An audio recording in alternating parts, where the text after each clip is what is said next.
बहुत बहुत धन्यवाद सर आपका जुड़ने के लिए, अपना कीमती समय देने के लिए इस कार्यक्रम के लिए। और मैं अब आग्रह करूंगा इस कार्यक्रम के संयोजक डॉक्टर सर्वेश कुमार मिश्रा जी से कि आप अपने भाव व्यक्त करिए, क्योंकि समय भी बहुत ज्यादा हो रहा है। तो मैं मुझसे आग्रह करूंगा डॉक्टर सर्वेश कुमार मिश्रा जी। शाश्वत जी, ऐसा है कि बाकी के जो वक्ता लोग हैं उनको करा लीजिए, मैं बोलूंगा, कर वसूल नहीं करेंगे। अच्छा, एक चीज मैं थोड़ा सा, माननीय श्री जिलाधिकारी महोदय, बड़े भाई श्री उमेश मिश्रा जी, आपको बहुत बहुत धन्यवाद देता हूँ। और आप चूंकि सर्वोच्च पद पर प्रशासन की विराजमान है, तो आपको 2 मिनट के लिए मैं निवेदन करना चाहूंगा कि दरअसल मैं यहाँ किसी की निंदा या शिकायत करने नहीं बैठा हुआ हूँ। मैं पेशे से एक शिक्षक हूँ और शिक्षक बनने का ही आनंद है, गुरु जी का ही लगाया हुआ पौधा हूँ। दरअसल जिस दिन महागुरु की अंतिम यात्रा हो रही थी, तो महागुरु को मेरी दिली इच्छा थी कि मैं मोतीलाल नेहरू कैंपस में ले जाऊं उनके पार्थिव शव को, ठीक है, उनके पार्थिव शरीर को। तो जैसे ही उनका काफिला चला, लोग उनको अपने कंधे पे लेके जा रहे थे, तो मैं चाहूंगा कि इसके बाद कोई निंदा नहीं करेगा। मैं एक अपनी हृदय की पीड़ा व्यक्त कर रहा हूँ बड़े भाई को देखकर, क्योंकि उसके पीछे मेरा एक थीम है जो मैं बोलना चाहता हूँ। तो हमने माननीय श्री रजत चंद्र श्रीवास्तव सर से कहा कि सर, हम चाहते हैं महागुरु का पार्थिव शरीर जो है वो मोतीलाल कैंपस में जरूर प्रवेश करे। उनका मेरी भी इच्छा है और मैं चाहूंगा कि उनके घर वाले यदि ऐसा चाहेंगे तभी मैं ऐसा कर पाऊंगा, अन्यथा मैं नहीं कर पाऊंगा। तो मैंने कहा मैं इस बात की गारंटी ले रहा हूँ, मैं ही उनका घर वाला हूँ, उससे बड़ा कोई नहीं। मैं जो कह दूंगा वो बात काटी नहीं जाएगी। तो कहा ठीक बेटा, ठीक। जैसे ही आगे गए और मोतीलाल का जो बहुत बड़ा सिंह द्वार है, उस द्वार से हम महागुरु को अंदर ले जा रहे थे, तो मैनेजर साहब जो रजत चंद्र श्रीवास्तव जी है, उन्होंने विरोध किया कि डेड बॉडी महागुरु के अंदर नहीं जाएगी। तो हमको चिल्लाना पड़ा, हमने कहा कि नहीं नहीं, कैसे नहीं जाएगी। जिस व्यक्ति ने विद्यालय को लगाया, जिसने महामालवीय जी की तरह जो है भीख मांगा जमीन, ठीक है, उस व्यक्ति का पार्थिव शरीर मोतीलाल नेहरू के कैंपस में कैसे नहीं जाएगा? बिल्कुल जाएगा।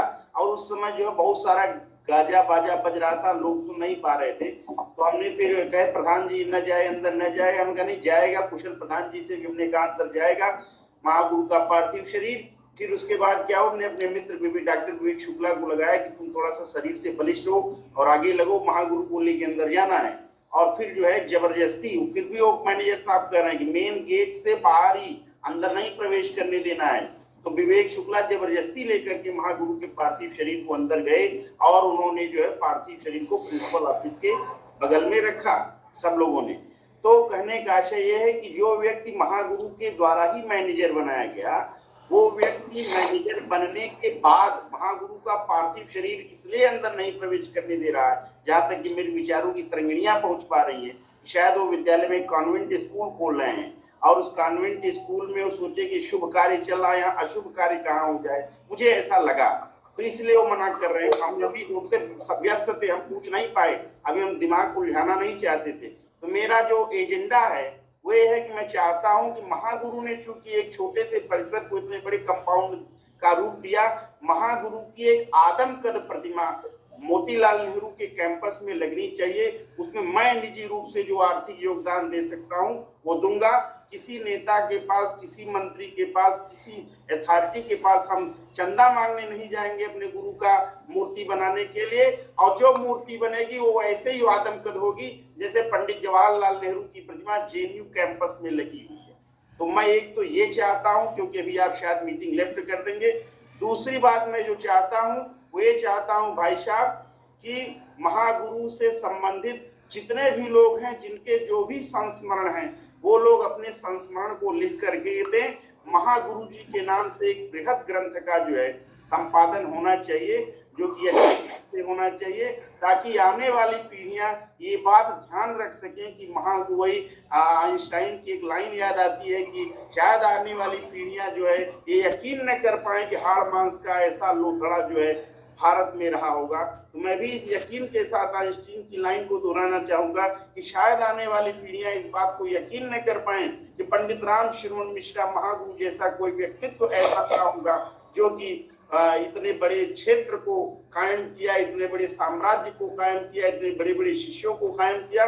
मैं अपनी बात को अंत में कहूंगा, क्योंकि जिलाधिकारी महोदय अभी चले जाएंगे, इसलिए महागुरु के स्वरूप को प्रकट करने वाली मैंने एक कविता लिखी है। उस कविता को सुनाने के बाद अंत में शाश्वत जी मुझे बुलाइएगा, मैं अपने संस्मरण सुनाऊंगा।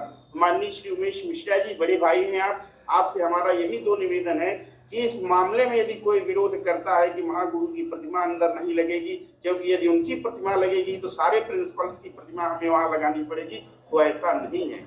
महागुरु ने विद्यालय को कितना बढ़ाया है, एक्सटेंशन दिया है, एक्सपेंशन दिया है, इतनी पौध लगाई है।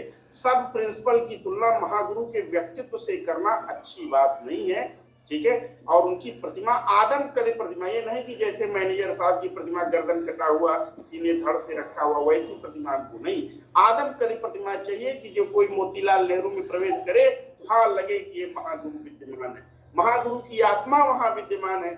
और मैं अधिक वचन नहीं बोलूंगा, शायद बहुत ज्यादा हो जाएगा और मीटिंग की धृष्टता होगी, ये मीटिंग में सब बोलना धृष्टता होगी।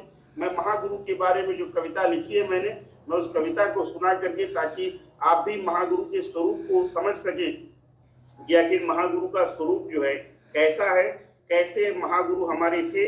हमने उनको एक एक शब्दों में पिरोने का काम किया है। आशा है कि आप लोगों को हमारी वो कविता अच्छी लगेगी। तो प्लीज हमारी कविता को ध्यान से सुनिए आप सभी लोग, जिसको हम लिखते समय बहुत रो रहे थे।